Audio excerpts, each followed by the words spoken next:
ಭಟ್ರದ್ದು ನಮ್ದು ಬಹಳ ಹಳೆಯ ಸ್ನೇಹ. ಜೊತೆಗೇನು ಅಂದ್ರೆ ನಾವು ಅವ್ರ ಜೊತೆಗೆ ಕೆಲಸ ಮಾಡಿರುವಂತವ್ರು, ನಮ್ಮನ್ನ ಬೆಳೆಸಿರುವಂತವ್ರು.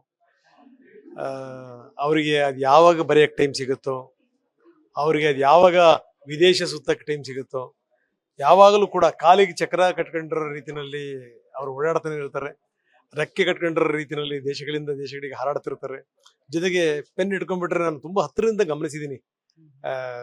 ಚಾನಲ್ ನಲ್ಲಿ ನಾವು ಜೊತೆ ಕೆಲಸ ಮಾಡ್ತಿರೋಂಥ ಸಂದರ್ಭದಲ್ಲಿ ತುಂಬಾ ಸ್ಪಷ್ಟವಾಗಿ, ತುಂಬಾ ಮುದ್ದಾದ ಅಕ್ಷರಗಳಿಂದ ಅವ್ರು ಬರೆಯುವಂತ ರೀತಿ ಇದೆಯಲ್ಲ, ಅದು ಒಂದು ಒಂದು ಚೂರು ಆ ಕಡೆ ಈ ಕಡೆ ಆಗಿರಲ್ಲ ಲೈನ್ಸ್. ಆ ರೀತಿ ಬಹುಶಃ ಒಬ್ಬ ಪತ್ರಕರ್ತ 360 ಡಿಗ್ರಿ ತನ್ನನ್ನ ತಾನು ಯಾವ ರೀತಿ ತೊಡಗಿಸ್ಕೋಬಹುದು ಅನ್ಲಿಕ್ಕೆ ಬೆಸ್ಟ್ ಎಕ್ಸಾಂಪಲ್ ವಿಶ್ವೇಶ್ವರ ಭಟ್ರು.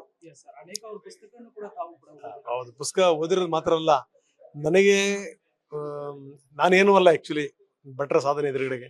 ಆದ್ರೆ ನನ್ನ ಹೆಸರಲ್ಲೂ ಕೂಡ ನನಗೊಂದು ಪುಸ್ತಕ ಪ್ರೆಸೆಂಟ್ ಮಾಡ್ಯಾರ, ಅರ್ಪಣೆ ಅರ್ಪಣೆ ಅಂತ ಹೇಳಿಂದ. ಸೊ ನಾವೆಂದೂ ಕೂಡ ಮರೆಯಂಗಿಲ್ಲ ನಮ್ಮ ಗುರುಗಳು ವಿಶ್ವೇಶ್ವರ ಭಟ್ರು. Thank you very much. Thank you.